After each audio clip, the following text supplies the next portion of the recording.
Because you're right, the numbers were already down historically. They were less when Joe Biden was in office than when Trump was in office. So it's really all for show right now. There's a couple of things that have been said that I think are inaccurate or out of context. One of which is the idea that it was just as good under Biden.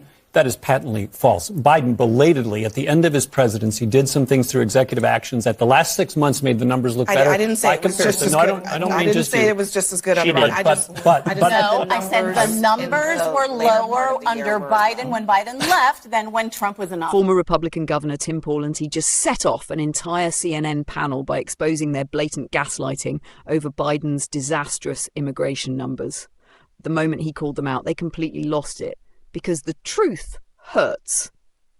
And that is a fact. No, over 4 year to 4 year. 4 year to 4 year. When Biden left. 4 year to 4 year. Who had a better record? When the New York Biden Times. left. Hold on, Maria, hold on. I want the governor. The New York Times, which is no conservative publication, did investigative reporting not long ago that looked at the Biden administration and concluded that the number of illegal immigrants that President Biden led into this country was the largest number of illegal immigrants in the history of the country, bar none. New York Times.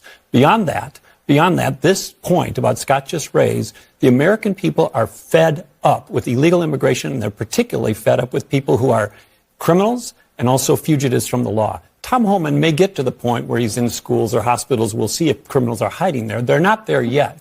And the idea that somehow this is offensive to go after rapists, murderers, no one's sex saying traffickers. that that's offensive, Governor. But now those numbers are going to ramp up. I'll just make a prediction to you. Trump will increase those numbers well beyond what you saw under Biden. And lastly, there's 1 million plus fugitives beyond the criminals who've already been adjudicated, have already had due process, that are in the United States. So once they get done with the gangbangers, the sex traffickers, the weapons merchants, the other folks who are involved in heinous crimes, then they can get to work on 1.2 million fugitives who've already been adjudicated and get them out of the country. And when they get that all done, maybe we can get around to some of the other ones. It's absolutely crazy that they're actually trying to spin Biden's last-minute panic move on immigration as some kind of huge win for Democrats. Let's be real, he ignored the border crisis for years, let it spiral out of control, and only decided to slap a band-aid on it when the polls started tanking. And now suddenly, we're supposed to applaud him for trying to clean up his own mess? Give me a break. But honestly, this is just classic liberal politics. They create a disaster, deny it's even happening, blame the opposition, and then half-heartedly fix it in a way that usually makes things even worse. Same story, different day.